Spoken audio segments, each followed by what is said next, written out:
என்ன செய்ய போகிறோம்னாக்கா குடல் குழம்பும் தேங்காய் சோறும் ஆக்க போகிறோம்.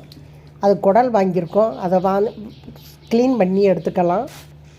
அதுக்கு பச்சை தண்ணி ஊற்றி நல்லா கழுவி சுத்தமாக கழுவிட்டு அடுத்து சுடுதண்ணியை ஊற்றி நல்லா கழுவி அதில் வாட்டி எடுத்துக்கலாம்.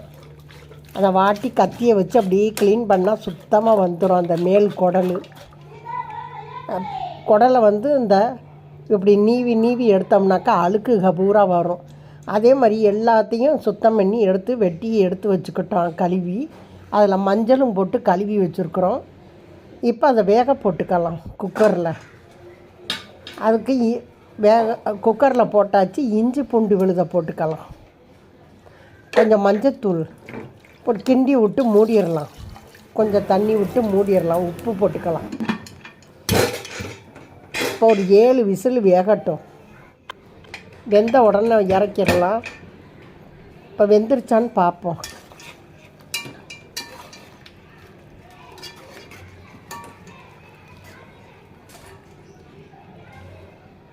இப்போ வெந்துருச்சு குடலை. இப்போ அதுக்கு வேண்டிய மசாலையை வறுத்துக்கலாம். அதுக்கு ஒரு ஃபேனில் எண்ணெய் ஊற்றி கொஞ்சம் சோம்பு போட்டுக்கலாம், கொஞ்சம் சீரகம், மிளகு, பட்டை, கிராம்பு, 2 பச்சை மிளகாய், கொஞ்சம் வெங்காயம் போட்டு நல்லா வதக்கலாம். கொஞ்சம் தக்காளி நறுக்கி போட்டுக்கலாம். தக்காளியை சேர்த்து வதக்கிடுவோம்.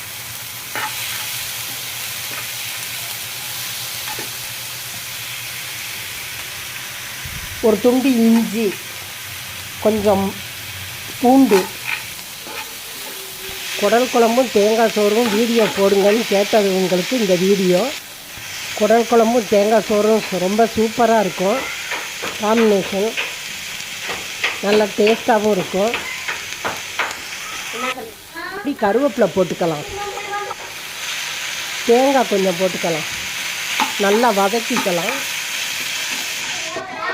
அந்த குடலை மாற்றிக்கலாம் வேறு பாத்திரத்தில். அதை கழுவிட்டு அடுப்பில் வச்சு எண்ணெயாவது நெய்யாவது ஊற்றிக்கங்க. நான் எண்ணெய் தான் ஊற்றினேன்.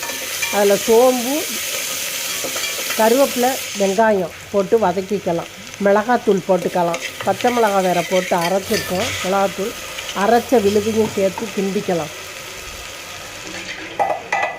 அதில் கொஞ்சம் தண்ணி விட்டுக்கலாம். இப்போ குடல் வெந்ததை அதை ஊற்றிக்கலாம். இப்போ உப்பு இருக்கான்னு பார்த்துக்கலாம். உப்பு காரம்லாம் பார்த்துக்கலாம். உப்பு இல்லை, கொஞ்சம் போட்டுக்கலாம். இப்போ மூடி போட்டுருவோம். இப்போ வெந்துருச்சான்னு பார்ப்போம். இப்போ வெந்துருச்சு. குடல் குழம்பு சூப்பரான வாசம் அடிக்குது, பயங்கரமாக வீடே தூக்குது. இப்போ மல்லி இலையை தூவி இறக்கிடலாம். இப்போ குடல் குழம்பு ரெடி ஆகிருச்சு. அதை இறக்கிட்டு நம்ம தேங்காய் சாதத்துக்கு ரெடி பண்ணுவோம். தேங்காய் சாதத்துக்கு ஒரு பாத்திரத்தை அடுப்பில் வச்சுருக்கோம். அதில் நெய்யாவது எண்ணெயாவது ஊற்றிக்கங்க. ஒரு தேங்காய் பால் எடுக்க போகிறோம். அரிசி பாஸ்மதி ரைஸு, சீரக சம்பா ஊற வச்சுக்கோங்க. இல்லைன்னா சாதா அரிசியாக கூட வச்சுக்கோங்க. நான் சாதா அரிசி தான் எடுத்திருக்கேன். இப்போ அதில் பட்டை, கிராம்பு, ஏலக்காய் போட்டுக்கலாம். அது வெடிக்கட்டும்.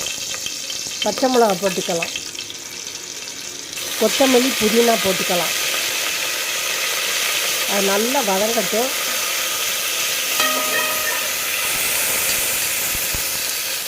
இஞ்சி பூண்டு விழுதை போட்டுக்கலாம். இப்போ கிண்டி விட்டு தேங்காய் பாலை ஊற்றிடலாம்.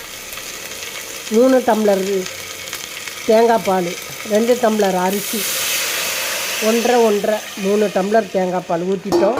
அந்த பால் கொதிக்கக்கூடாது, கொதித்தா திறஞ்சி போகும். அதனால் கொஞ்சம் அரிசியை போட்டுருவோம். உடனே ஊற வச்ச அரிசியை போட்டு உப்பை போட்டுடலாம். இப்போ கிண்டி விட்டு மூடிடுவோம். இப்போ திறந்து பார்க்கலாம். சாதத்தை கிளறி விட்டுக்கலாம். இப்போ தம்மில் போட்டிருக்கலாம். ஒரு தோசைக்கல்லை வச்சு அது மேலே வச்சுக்கலாம். இப்போ மூடி போட்டுருவோம். இப்போ திறந்து பார்க்கலாம். சாதத்தை கிளறி விடுவோம். பொலப்பொலன்ட்டு சாதம் ரெடி ஆகிருச்சு. சூப்பரான வாசம் அடிக்குது, வீடே தூக்குது. குடல் குழம்பும் தேங்காய் பால் சாதமும்.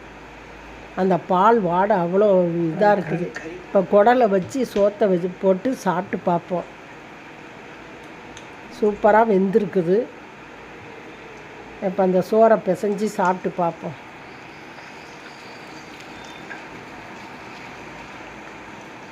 சூப்பராக இருக்குது, டேஸ்ட்டாக இருக்குது.